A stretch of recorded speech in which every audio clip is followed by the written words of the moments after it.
Il était une fois, dans les terres arides du Sahel, un petit village nommé Sadiola, oublié des cartes et des prières. Là-bas, le vent ne chantait plus. Il hurlait. La poussière se mêlait à la chaleur, et le soleil, implacable, frappait les toits de paille comme un tambour de feu. Les champs étaient morts depuis longtemps. Les puits, eux, s'enfonçaient toujours plus dans la terre, sans jamais rencontrer l'eau. Et quand la pluie tombait, rarement, elle ne restait pas. Elle glissait sur le sol craquelé comme sur une peau blessée. C'est dans ce décor que vivait Amadou, un jeune homme d'accent grave peine 20 ans. Ses yeux avaient la couleur du sable et la lumière des rêves. Il vivait seul avec sa mère, Fanta, une femme digne, au dos fatigué mais au cœur solide comme la roche. Chaque matin, avant le lever du soleil, il marchait jusqu'au vieux puits au nord du village. Là, la mère puisait, pendant que le fils portait. Parfois, Fanta chantait des airs anciens pour se donner du courage. Mais les chants se faisaient plus rares, car la fatigue avait remplacé la musique. Les anciens du village se rassemblaient chaque soir sous le grand baobab, cet arbre centenaire dont les racines semblaient écouter leurs plaintes. Ils parlaient du temps d'avant, ce temps où la terre offrait tout, le mil, les bêtes, la pluie. Ils disaient : c'est nous qui avons oublié de parler à la terre. Elle s'est tue, et maintenant, elle nous punit. Les jeunes, eux, n'écoutaient plus. Pour eux, les contes des vieux n'étaient que des souvenirs d'un monde disparu. Ils voulaient autre chose, des motos, des téléphones, des villes, des routes, des rêves d'ailleurs. Amadou, lui, restait entre deux mondes. D'un côté, il aimait la terre de ses ancêtres, cette poussière qu'il foulait depuis l'enfance. De l'autre, il rêvait d'un horizon plus large, d'un endroit où le soleil ne brûlait pas les espoirs. Chaque fois qu'il levait les yeux vers le nord, son cœur battait un peu plus fort. Un soir, alors que le vent portait l'odeur du sable chaud, Amadou s'assit seul derrière le baobab. Il regarda le ciel et dit à mi-voix : peut-être qu'il existe un endroit où la terre n'a pas soif. Un endroit où je peux devenir quelqu'un. Sa mère, qui l'observait de loin, comprit sans un mot. Elle savait. Quand le vent souffle du nord, il emporte toujours les fils des femmes du Sahel.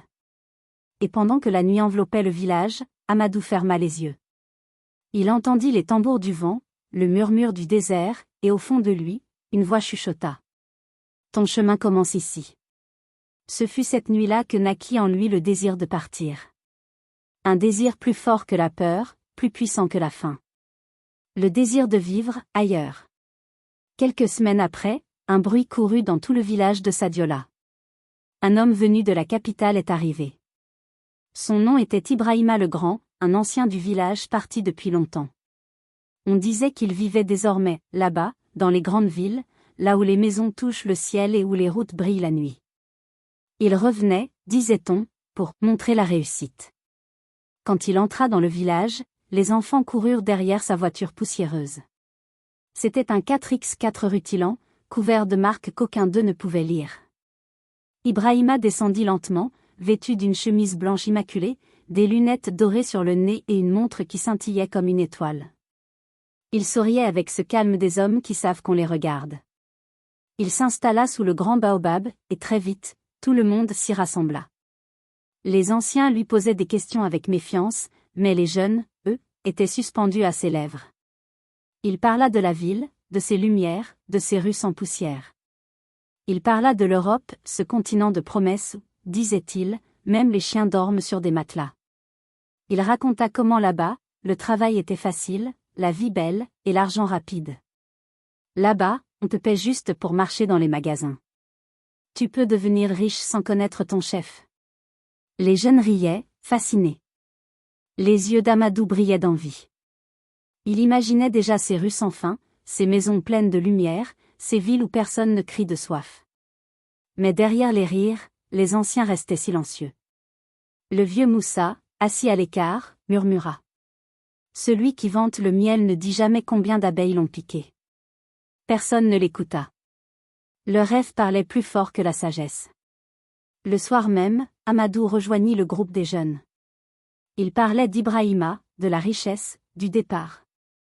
Certains avaient déjà des plans, vendre une chèvre, emprunter de l'argent, trouver un passeur. Amadou écoutait, le cœur battant. Chaque mot du voyage sonnait comme une promesse. L'Europe était devenue un mirage doré, une oasis dans son esprit. Quand il rentra chez lui, sa mère l'attendait. Elle avait compris, rien qu'à son regard. Amadou, dit-elle doucement, le monde ne t'attend pas. Là-bas, ce n'est pas la terre de ton père.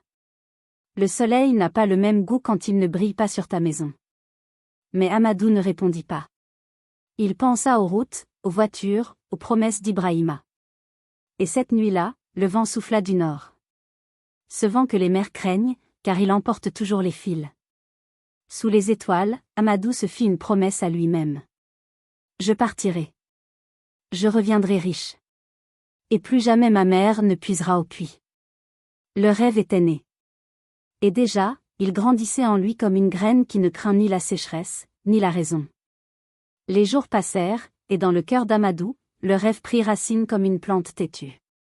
Le village continuait de vivre au rythme du vent et de la poussière. Les enfants jouaient pieds nus dans la terre sèche, les femmes marchaient vers le puits, et les hommes comptaient les nuages comme on compte les espoirs perdus. Mais Amadou, lui, ne voyait plus rien de tout cela. Son regard était déjà ailleurs, tourné vers cette route du nord qui promettait tout et ne montrait rien. Un soir, alors qu'il revenait du marché, il trouva sa mère assise devant la case. Le visage fatigué, les mains noircies par la terre, elle réparait encore un panier de mil. Le feu tremblotait entre eux, projetant des ombres longues sur les murs de boue. Fanta leva les yeux et lui dit : « Mon fils, ton corps est ici, mais ton esprit est parti. Dis-moi ce que tu caches. » Amadou baissa la tête. Il ne savait pas mentir à sa mère. Alors il parla, la voix tremblante. « Maman ? Je veux partir. Je veux aller là-bas, là où tout recommence. Je veux te sortir de cette misère. » Un silence lourd tomba. Fanta posa ses mains sur ses genoux. Ses doigts tremblaient un peu, mais ses yeux restaient calmes. Elle soupira, puis dit doucement. « Tu crois fuir la pauvreté, mais parfois, c'est elle qui t'apprend à vivre. Là-bas, tu n'es pas un fils de la terre. Là-bas, tu es un inconnu. » Elle se leva lentement, entra dans la case, et en ressortit avec un petit collier de cuir usé. « C'était celui de ton père, dit-elle. Il l'a porté le jour où il est parti chercher du travail au sud. Il n'est jamais revenu. Mais ce collier, lui, a fini par revenir, dans la main d'un étranger. Si tu pars, prends-le. Que son souvenir te protège. » Amadou prit le collier. Le cuir était sec, presque cassant, mais il dégageait encore une odeur de poussière et de sel. Il sentit ses yeux brûler. Sa mère posa une main sur sa joue et ajouta. « Le monde est grand, Amadou, mais la souffrance est partout la même. Ne cherche pas seulement la richesse des poches, cherche celle du cœur. » Cette nuit-là, il ne dormit pas. Dehors, le vent soufflait entre les cases, emportant le sable et les chuchotements. Au loin, le chant d'un hibou résonna, comme un signe du destin. Avant l'aube, Amadou se leva, serra le collier contre son cœur et regarda sa mère endormie. Elle respirait lentement, épuisée par les années. Il murmura, presque en silence. « Je reviendrai, maman. Je te le jure. » Puis il franchit le seuil, sans se retourner. Le sable avala ses pas, et la nuit sonna comme une porte qui se ferme. La route s'étendait devant lui, longue, brûlante et pleine d'inconnus. Amadou marchait depuis 2 jours, suivant la trace des camions qui transportaient du bétail, du sel et des hommes. La chaleur du jour l'écrasait, mais la nuit, le froid du vent le mordait jusqu'aux os. Chaque pas semblait peser une promesse et une faute à la fois. Au 3e jour, il arriva à un carrefour poussiéreux où les routes du Sahel se croisent comme des cicatrices sur la peau du monde. Là, il rencontra Sédou, Bakary et Idriss, 3 jeunes venus d'autres villages, d'autres rêves, mais tous animés par le même feu. Ils étaient assis autour d'un feu maigre, partageant un morceau de pain sec et une gourde d'eau tiède. Quand Amadou s'approcha, Bakary leva les yeux et dit : « Toi aussi, tu vas vers le nord ?» Amadou hocha la tête. « Alors assieds-toi, frère. À partir d'ici, on ne marche plus seul. » Cette nuit-là, ils parlèrent longtemps. Sédou venait du Niger. Il avait vendu la vache de sa mère pour payer un passeur. Idriss, lui, avait quitté le Mali après une guerre tribale. Quant à Bakary, il disait en riant qu'il voulait simplement voir la mer avant de mourir. Mais dans leurs yeux brillait la même lueur, celle de l'espoir et de la peur mêlée. Les jours suivants, ils montèrent dans un vieux camion conduit par un chauffeur silencieux, un homme maigre au visage couvert d'un turban. Le moteur toussait, la poussière entrait dans les poumons, et le vent brûlant fouettait leur visage. Mais ils chantaient, parfois, pour oublier la faim. Des chants anciens, hérités des routes caravanières. Le désert est grand, mais le cœur de l'homme l'est plus encore, disait Sédou, en tapant sur la tôle du camion comme sur un tambour. Ils partagèrent tout, le peu d'eau, les rires, les douleurs. Quand l'un tombait malade, les autres l'aidaient à marcher. Quand la fatigue pesait, ils parlaient des mères restées derrière. Amadou pensait souvent à Fanta, à sa voix, à ses mains usées. Chaque fois que le doute le saisissait, il touchait le collier de cuir autour de son cou. C'était sa force, son talisman contre le désespoir. Un soir, alors que le soleil s'éteignait derrière les dunes, ils virent une lumière au loin. Une petite ville frontière. On y vendait tout, du pain, du faux espoir et des passages vers l'inconnu. Des hommes armés y régnaient, des trafiquants au visage sans nom. Bakary murmura. À partir d'ici, c'est la vraie route qui commence. Amadou sentit un frisson lui parcourir le dos. Le désert commençait vraiment. Devant lui s'étendait une mer de sable infini, sans ombre et sans pitié. Mais dans le regard de ses compagnons, il trouva le courage d'avancer. Pour la première fois, il comprit qu'ils n'étaient plus des voyageurs, ils étaient des frères, liés par le même rêve et le même risque. Et sous la lune pâle, 4 silhouettes s'enfoncèrent lentement vers le nord, emportées par la poussière de l'Exode. Ils marchèrent encore 2 jours avant d'atteindre Agadé, la porte du désert. La ville semblait surgir du sable lui-même, un labyrinthe de ruelles étroites, de maisons en argile, et de visages méfiants. L'air y sentait la sueur, le gazole et la peur. C'était un endroit où les hommes parlaient à voix basse et où chaque regard pouvait coûter la vie. Dès leur arrivée, un homme les aborda. Grand, sec, vêtu d'un long boubou gris, il portait des lunettes noires et un sourire calculé. « Vous cherchez le nord ?» demanda-t-il d'une voix calme. Amadou échangea un regard avec Bakary, puis hocha la tête. « Je peux vous y conduire, reprit l'homme. Jusqu'à la mer. En 3 jours. Si vous payez. » Il s'appelait Khaled. On le surnommait le marchand de rêves. Il connaissait le désert comme on connaît un marché. Il savait où trouver de l'eau, où éviter les soldats, et où se cacher du vent. Mais son prix était lourd, l'équivalent de tout ce qu'il possédait. Les jeunes rassemblèrent leurs maigres économies. Amadou donna la montre de son père. Sédou vendit son sac. Idriss céda ses chaussures. Bakary, lui, n'avait rien. Il promit de payer, plus tard. Khaled sourit, sans un mot, et fit signe à ses hommes de les faire monter dans un vieux pick-up poussiéreux. Le véhicule avançait dans la nuit, cahotant sur la piste. Le bruit du moteur se mêlait au sifflement du vent. Autour d'eux, le désert s'étendait à perte de vue, immense, silencieux, presque vivant. Le sable brillait sous la lune comme une mer d'argent. Amadou sentit un malaise l'envahir. Tout semblait trop calme. Il demanda au passeur. « Et si on ne trouve pas d'eau ?» Khaled répondit sans le regarder. « Alors vous deviendrez du sable, comme les autres. » Un silence lourd s'installa. Personne n'osa plus parler. Au matin, ils s'arrêtèrent près d'un puits à moitié sec. Les hommes de Khaled buvaient en premier, riant fort, tandis que les migrants attendaient leur tour. Amadou remarqua qu'un groupe d'autres voyageurs s'éloignait, pieds nus, sans guide, épuisés. Il voulut les aider, mais Khaled l'en empêcha. « On ne sauve pas les morts du désert, dit-il froidement. On les oublie. » Ces mots frappèrent Amadou comme une pierre. Il comprit alors que le voyage qu'il avait rêvé n'était pas un chemin vers la liberté, mais une course contre la mort. Pourtant, il garda le silence. Car dans les yeux de ses compagnons, il vit la même peur, et la même détermination. Cette nuit-là, autour d'un feu de fortune, Bakary murmura. « Tu crois qu'on y arrivera ?» Amadou serra le collier de cuir autour de son cou et répondit. « On n'a plus le choix.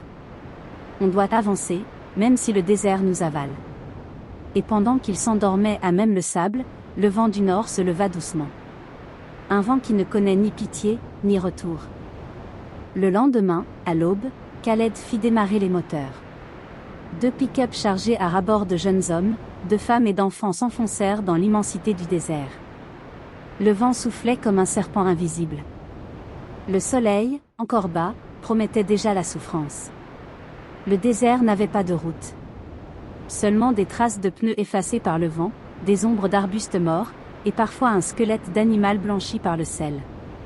Chaque kilomètre semblait avaler un peu d'espoir.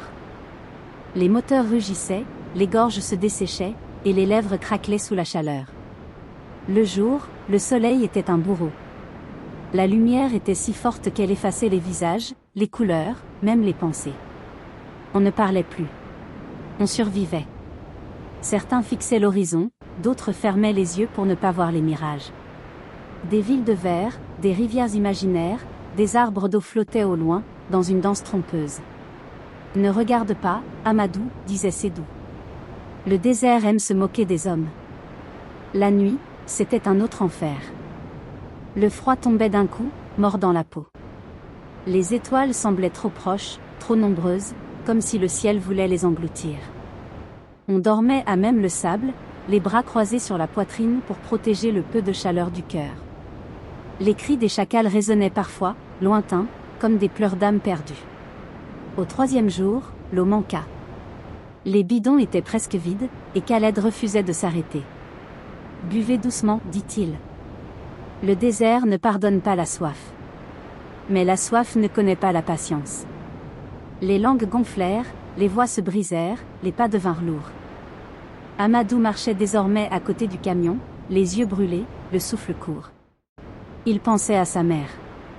À la promesse qu'il lui avait faite. Il se dit qu'il devait survivre, ne serait-ce que pour tenir parole. Sédou trébucha, Idriss vomit du sable, et Bakary riait encore, un rire fou qui n'avait plus rien d'humain. Le désert les vidait peu à peu de tout, la force, la peur, la foi. Il ne restait qu'un instinct primitif, avancer. Un soir, alors que le soleil saignait sur l'horizon, Amadou leva les yeux. Devant lui, à perte de vue, s'étendait une mer de dunes rouges, ondulante, infinie. Il murmura. « Ce n'est pas un chemin, c'est une épreuve. » Personne ne répondit. Le vent seul lui fit écho, soulevant la poussière autour de ses pieds. Cette nuit-là, en s'endormant sur le sable froid, il comprit que le désert ne tuait pas les hommes avec la mort, mais avec le doute. Et dans ce doute, beaucoup y laissaient leur âme avant même leur corps. Le jour s'était levé sans force, comme fatigué lui aussi. Le vent s'était calmé, mais la chaleur montait déjà, lourde, étouffante, presque vivante. Amadou ouvrit les yeux, le visage couvert de sable. Autour de lui, les autres se réveillaient lentement, les lèvres craquelées, les gestes lents comme ceux d'hommes trop vieux pour la vie. Khaled se tenait debout à l'avant du pick-up, les bras croisés, le regard dur. Debout. On repart. Le soleil ne nous attendra pas. Ils reprirent la route, ou plutôt ce qu'il en restait. Les dunes s'étiraient à perte de vue, et le vent effaçait leurs traces à chaque pas. Le moteur du camion crachait une fumée noire, les pneus s'enfonçaient dans le sable, et les hommes, maintenant, marchaient à côté pour l'alléger. Le silence était si lourd qu'on aurait pu l'entendre respirer. Soudain, Bakary tomba. Il n'y eut pas de cri, pas de geste brusque. Il s'effondra simplement, comme une ombre qui se détache du corps. Amadou accourut, le souleva par les épaules. Son ami respirait encore, faiblement. Ses yeux, mi-clos, cherchaient quelque chose qu'on ne voyait pas. « Tiens bon, Bakary !» cria Sédou. « Regarde, on est presque arrivé. » Mais Bakary ne répondit pas. Ses lèvres bougeaient sans son. Amadou comprit qu'il avait trop donné, trop marché, trop cru. Khaled s'approcha, impassible. « Laissez-le, dit-il. On ne peut pas perdre le camion pour un homme. » Amadou se redressa brusquement. « C'est un frère. On ne l'abandonne pas. » Mais Khaled secoua la tête. « Celui qui s'arrête ici, meurt ici. » Le vent se leva soudain, soulevant une poussière brûlante. Amadou regarda autour de lui, le désert, encore et encore. Aucune ombre, aucune promesse. Il serra la main de Bakary, sentant la chaleur quitter peu à peu son corps. « Pardonne-moi, mon frère, murmura-t-il. Je reviendrai te chercher. » Mais il savait que c'était un mensonge. Dans le désert, on ne revient jamais. Il posa la tête de Bakary doucement sur le sable. Le vent se mit à souffler plus fort, recouvrant le corps de grains dorés. En quelques minutes, la dune sembla l'avaler tout entier. Seul un morceau de tissu dépassait encore, agité par le vent. Amadou resta à genoux, incapable de bouger. Les larmes ne sortaient plus, remplacées par la poussière. Sédou posa une main sur son épaule. « On doit y aller. Pour lui. » Alors Amadou se releva, le cœur vide, les yeux brûlés. Le désert n'avait pas seulement pris un ami. Il venait de leur voler l'illusion que tout cela n'était qu'un voyage. À partir de ce jour, ils ne parlèrent plus. Ils marchaient, respirant le sable, avalant leur chagrin. Le désert continuait, impassible. Ils ne pleurent jamais ces morts, ils les gardent. Quand enfin ils sortirent du désert, leurs pieds n'étaient plus que des plaies ouvertes. Le sable laissait place à des pierres tranchantes, et au loin, on entendait le murmure étrange d'un autre monde, la mer. C'était la première fois qu'Amadou la voyait. Un horizon d'eau sans fin, sombre, froid, mystérieux. Il pensa qu'après le désert, rien ne pouvait être pire. Mais il avait tort. Ils arrivèrent dans un camp improvisé, près du rivage. Des centaines d'âmes y attendaient, serrées sous des bâches de fortune. Des femmes, des enfants, des vieillards, tous portaient dans leurs yeux la même fatigue, celle de ceux qui ont tout quitté et qui ne possèdent plus rien. On ne parlait pas. On écoutait le vent, le bruit des vagues, et parfois les cris des passeurs. Le soir, un homme monta sur une caisse et cria. « Ceux qui ont payé, préparez-vous. Le bateau part cette nuit. » Amadou, Sédou et Idriss se levèrent lentement. Ils n'avaient plus de force, mais le mot « Europe » sonnait encore comme une prière dans leur tête. Autour d'eux, les gens s'agitaient. Des mères serraient leurs enfants contre elles, des hommes embrassaient des photos, d'autres priaient à genoux dans le sable. La mer était noire cette nuit-là, lisse comme un miroir maudit. Le ciel sans lune ne laissait passer qu'un souffle glacé. Les passeurs faisaient monter les migrants dans une barque gonflable, déjà surchargée. Amadou hésita en voyant les vagues, hautes, puissantes. Mais Sédou lui prit la main. « On ne peut plus reculer, frère. Le désert est derrière. » Ils montèrent à bord. La barque tangua dangereusement. Un enfant pleura, une femme pria, un homme cria qu'ils étaient trop nombreux. Mais le moteur démarra, et la côte s'éloigna. Le vent fouettait leurs visages, salés, glacial. Pendant des heures, ils dérivèrent dans le noir. Le silence n'était troublé que par le clapotis de l'eau et le ronron du moteur. Amadou fixait l'horizon, là où il croyait voir les lumières d'une terre promise. Mais plus il regardait, plus ces lumières semblaient s'éteindre. À un moment, une vague plus forte frappa le flanc de la barque. L'eau entra, glaciale, mordant leurs pieds. Les cris éclatèrent. Les mains se serrèrent. Une autre vague, plus violente, les fit basculer. Les étoiles tournèrent dans le ciel comme des yeux d'ancêtres silencieux. Amadou entendit Sédou crier son nom. Puis plus rien. Seulement la mer. Froide, immense, indifférente. Il battit des bras, chercha à respirer. Ses mains rencontrèrent un bidon vide, flottant. Il s'y agrippa désespérément. Autour de lui, des voix s'éteignaient une à une. L'océan avalait leurs prières comme le désert avait avalé leurs pas. Seul, au milieu de la nuit, Amadou murmura. « Seigneur, si je dois mourir, que ma mort ait un sens. Mais si je vis, alors fais que ma vie change quelque chose. » La mer resta muette. Mais quelque part, dans le lointain, un éclat de lumière perça les nuages. La nuit semblait ne jamais vouloir finir. Le vent s'était levé, fou, rugissant, transformant la mer en un monstre vivant. Les vagues s'élevaient comme des murs, noires, lourdes, pleines de colère. Le petit bateau n'était qu'un jouet perdu dans l'immensité.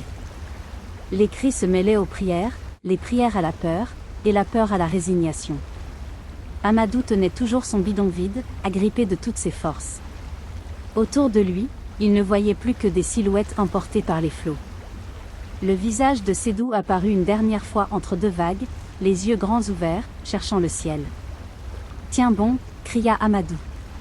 Mais la mer referma sa main, et son ami disparut. Le froid était mordant. L'eau s'infiltrait dans ses vêtements, dans sa peau, jusque dans ses os. Il n'avait plus de repères. Le haut, le bas, le temps, tout avait disparu. Il n'y avait plus que ce bruit immense, celui du monde qui avale tout. Dans ce chaos, Amadou pensa à sa mère. À ses mots, à sa voix. Ne cherche pas seulement la richesse des poches, cherche celle du cœur. Il se demanda si Fanta dormait, si elle rêvait encore de lui, ou si elle sentait, quelque part, que son fils se battait entre la vie et la mort. Une main le frôla, celle d'un enfant qu'il ne connaissait pas. L'enfant pleurait, appelait sa mère. Amadou essaya de le tirer vers lui, mais le courant l'emporta. Et dans ce cri, court et déchirant, il crut entendre toutes les voix des disparus du désert et de la mer réunies. Puis, soudain, le silence. Plus de cris, plus de moteurs, plus rien. Juste le souffle du vent et le clapotis du néant.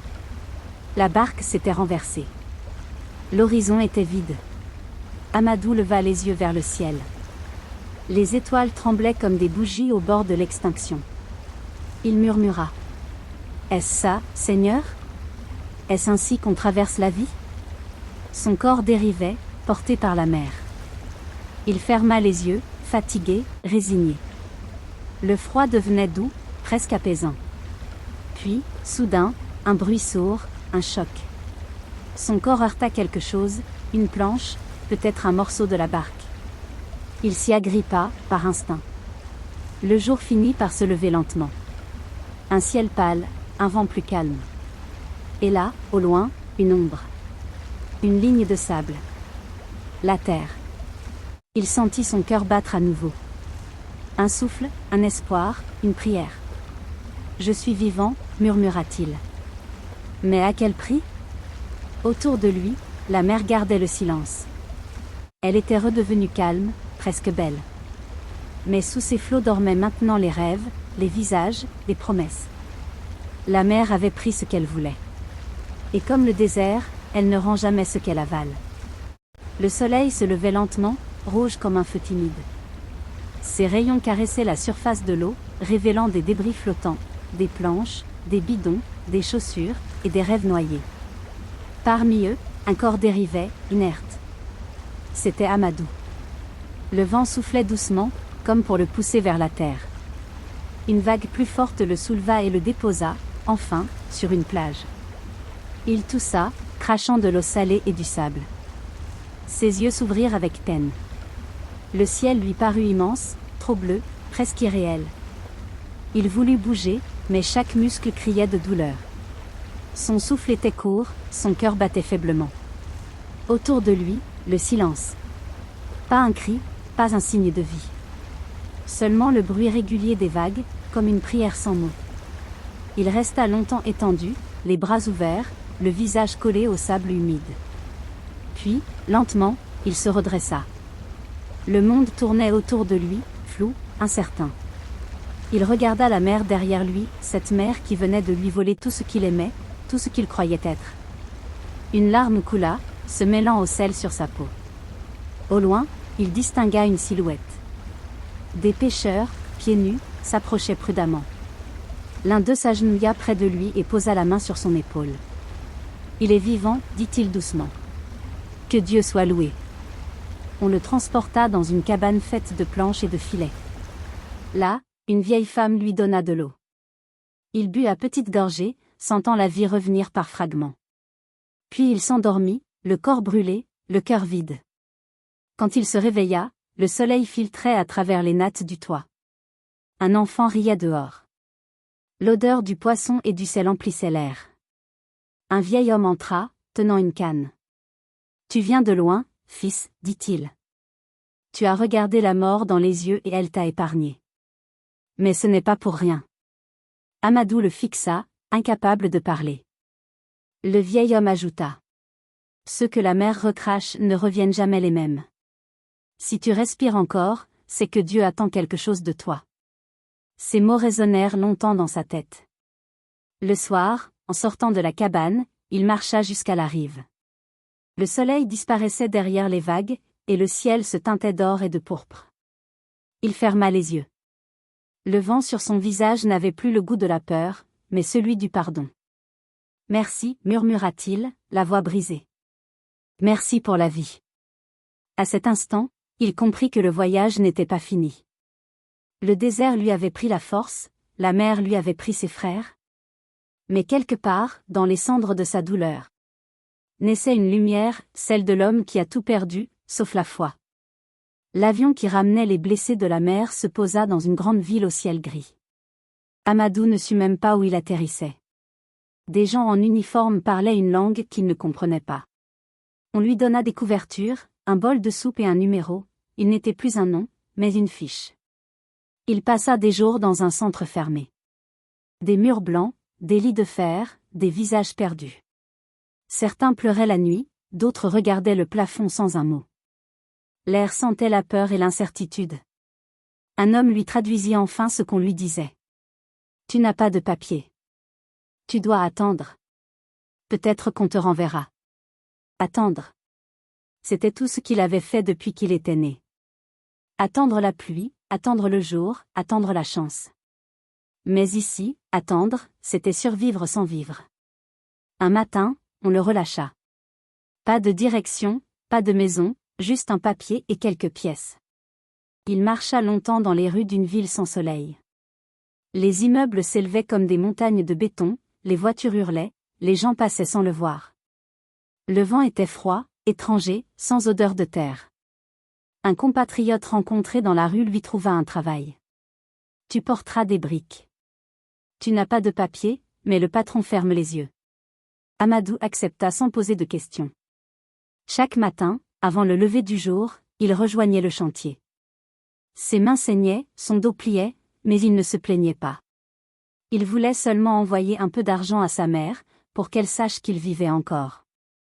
Les jours passaient, identiques. La pluie tombait souvent, froide et sale. Les repas étaient maigres. La nuit, il dormait dans une chambre partagée avec 10 autres hommes, chacun rêvant en silence de son propre pays. Certains buvaient pour oublier. D'autres priaient pour rentrer. Amadou, lui, se taisait. Un soir, en marchant vers le foyer, il croisa une vitrine illuminée. Derrière la vitre, un mannequin vêtu d'un costume parfait souriait d'un air tranquille. Amadou s'arrêta, se vit dans le reflet. Un visage creusé, des yeux fatigués, des vêtements tachés. Il eut honte. Ce n'était pas lui qu'il voyait, c'était un étranger. Il s'assit sur le trottoir et leva les yeux vers le ciel. Ici, les étoiles ne brillaient pas. Elles étaient cachées par les lumières artificielles. Il pensa à la voix de sa mère, à la terre rouge de Sadiola, à la simplicité de la vie qu'il avait fui. Et pour la première fois, il comprit la vraie pauvreté. Ce n'était pas le manque de nourriture, ni le manque d'argent. C'était le manque d'âme. L'Europe qu'il avait rêvée n'existait pas. Il n'y avait ici ni liberté, ni bonheur, juste des murs invisibles et des visages pressés. Alors, ce soir-là, Amadou murmura dans le vent. « Je suis venu chercher la vie. Et c'est la vie qui m'a trouvé vide. » L'hiver s'était installé depuis longtemps. Le froid entrait par les fenêtres fissurées du foyer comme un voleur invisible. Chaque matin, la buée sortait de la bouche d'Amadou quand il respirait. Ses doigts, gonflés par le travail, ne sentaient plus la chaleur. Le béton et la poussière étaient devenus ses compagnons fidèles. Le soir, il s'asseyait souvent seul, dans un coin du dortoir. Les autres parlaient fort, riaient parfois, buvaient souvent. Mais lui, il écoutait le silence derrière le bruit. Il pensait à la mer, au désert, à ses frères perdus. Chaque souvenir était une cicatrice qui refusait de guérir. Un jour, il entra dans une boutique par hasard. Il cherchait juste un peu de chaleur. La vendeuse, polie mais distante, lui adressa un sourire mécanique. Amadou parcourut les allées sans but, caressant du regard des choses qu'il ne pourrait jamais acheter. Puis, au détour d'un rayon, il croisa son reflet dans un grand miroir. Il resta figé. Ce qu'il vit le frappa au cœur. Un visage creusé, marqué, sans éclat. Des rides précoces, des cernes profonds, un regard vide. Il posa la main sur la vitre froide. « Qui es-tu » murmura-t-il. Il se souvint du jeune homme qu'il avait été. Celui qui rêvait de richesse, de voyage, de gloire. Celui qui promettait à sa mère de revenir fort et fier. Et il se demanda quand ce rêve s'était brisé, dans le désert, dans la mer, ou dans cette ville étrangère. Alors, il se mit à parler doucement, comme on parle à un ami mort. « Tu voulais changer ta vie, Amadou. Mais la vie t'a changé avant. » Ses yeux se remplirent de larmes qu'il retint longtemps. Il se détourna du miroir et sortit. Dehors, la pluie tombait fine, froide, persistante. Elle lavait la poussière des trottoirs, les traces de pas, les illusions. Amadou marcha longtemps sous cette pluie, sans parapluie, sans direction. Chaque goutte sur son visage lui rappelait une vérité simple. Il était encore vivant. Il passa devant une église. La porte était ouverte. Il entra, s'assit dans le silence. Des bougies brûlaient doucement, et une odeur d'encens flottait dans l'air. Un prêtre s'approcha, posa une main sur son épaule et dit simplement. « Tu n'as pas besoin d'être riche pour exister, fils. Tu as juste besoin de te retrouver. » Ces mots résonnèrent dans son cœur comme un tambour oublié. Il comprit alors que la richesse qu'il cherchait ne se trouvait pas dans les poches, mais dans la paix. La paix avec soi-même. La paix avec la terre qu'il avait quittée. Ce soir-là, pour la première fois depuis des années, Amadou écrivit une lettre. À sa mère. Quelques lignes seulement. « Maman, je n'ai pas trouvé l'or, mais j'ai trouvé ma vérité. Je reviens bientôt. Ton fils, Amadou. » Puis il scella l'enveloppe et laissa le vent l'accompagner dehors. Le retour venait de commencer. Les années avaient passé, comme des saisons sans récolte. Amadou n'était plus un jeune homme. Ses cheveux portaient déjà la poussière du temps, et ses mains racontaient toutes les routes qu'il avait traversées. Mais dans ses yeux, brillait encore une lumière, celle d'un fils qui se souvient. Un matin, il prit le train pour le sud. La vitre du wagon reflétait un visage fatigué, mais apaisé. Les paysages défilaient, les champs, les collines, puis, peu à peu, la terre rouge, familière. Chaque kilomètre le rapprochait du cœur de son enfance. Il sentait battre le nom de son village, Sadiola, au rythme de son sang. Quand le train s'arrêta à la dernière gare, il descendit sans bagage. Tout ce qu'il possédait tenait dans un sac de toile et un collier de cuir usé, celui que sa mère lui avait donné. Il prit la route à pied. Le vent du Sahel l'accueillit, chaud, sec, chargé d'odeurs oubliées, la poussière, le feu de bois, le mil grillé. À chaque pas, des souvenirs revenaient, les rires d'enfants, le chant du coq, les histoires sous le baobab. Quand il aperçut enfin le village, son cœur se serra. Les cases semblaient plus petites, les arbres plus rares, mais tout respirait encore la même âme. Les enfants jouaient dans la poussière, insouciants. Les femmes portaient toujours des calebasses d'eau sur la tête. Tout avait changé, et pourtant, tout était resté. Devant sa vieille maison de boue séchée, une femme âgée était assise sur un tabouret. Son dos était voûté, ses cheveux blancs. Amadou s'arrêta, les larmes lui montant aux yeux. « Maman » murmura-t-il. Fanta leva lentement la tête. Ses yeux étaient voilés, presque aveugles, mais son cœur, lui, reconnut le souffle de son fils. Elle tendit la main tremblante. « Amadou, mon fils, je savais que le vent finirait par te ramener. » Il tomba à genoux devant elle, posa son front sur ses genoux. Elle passa une main ridée dans ses cheveux, comme autrefois.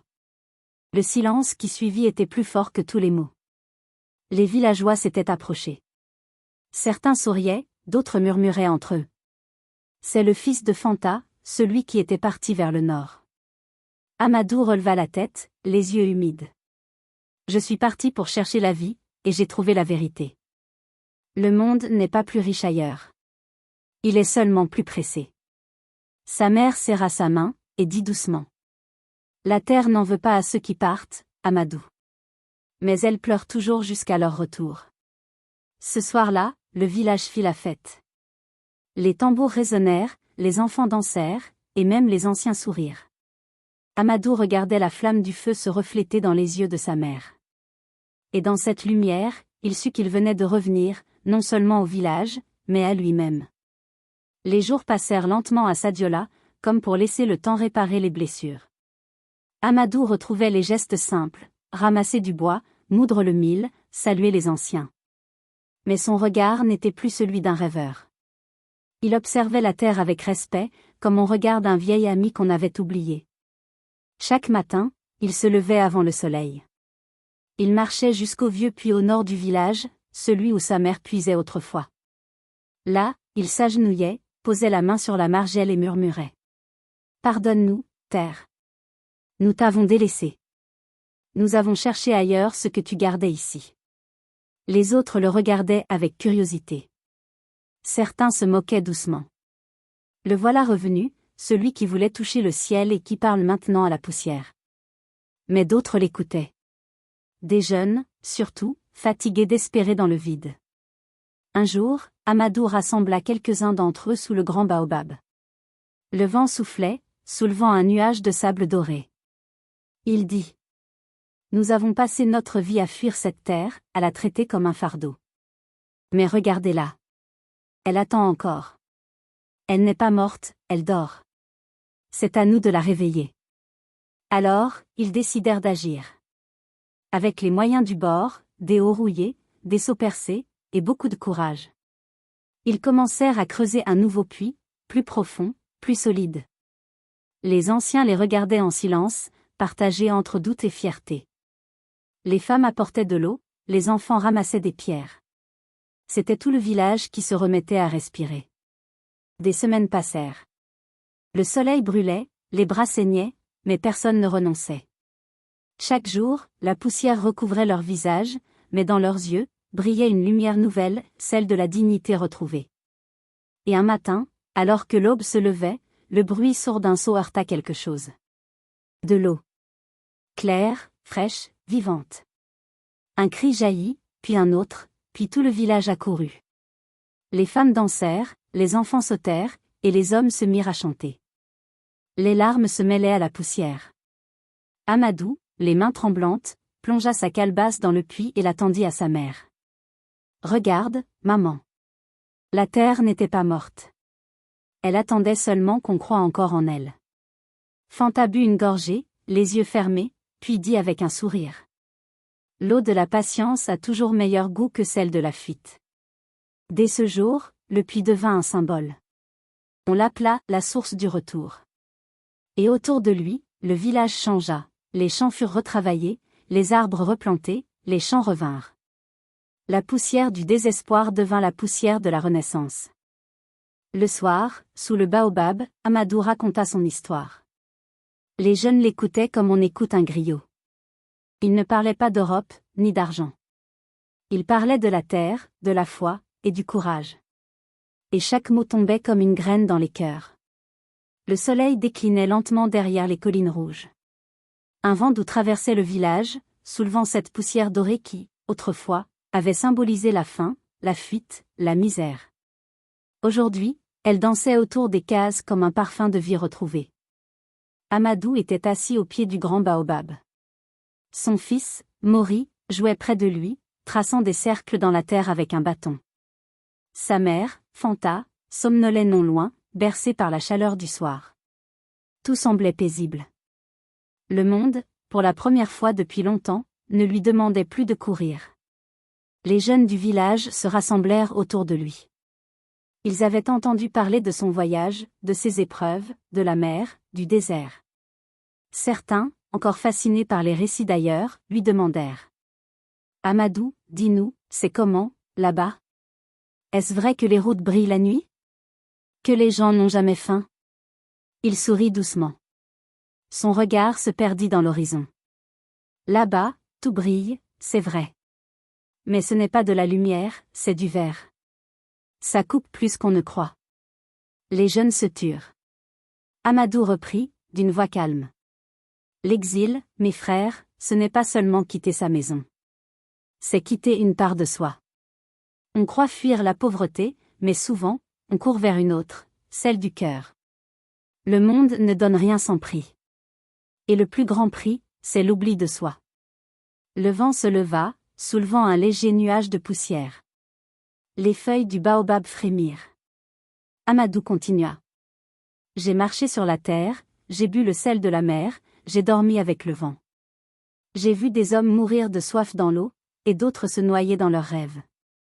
Et aujourd'hui, je sais, ce qu'on cherche au bout du monde, dort souvent sous nos pieds. Un silence profond suivit. Maurice approcha, posa sa tête sur la cuisse de son père. Papa, dit-il, moi, je veux rester ici. Et faire pousser des arbres. Amadou sourit.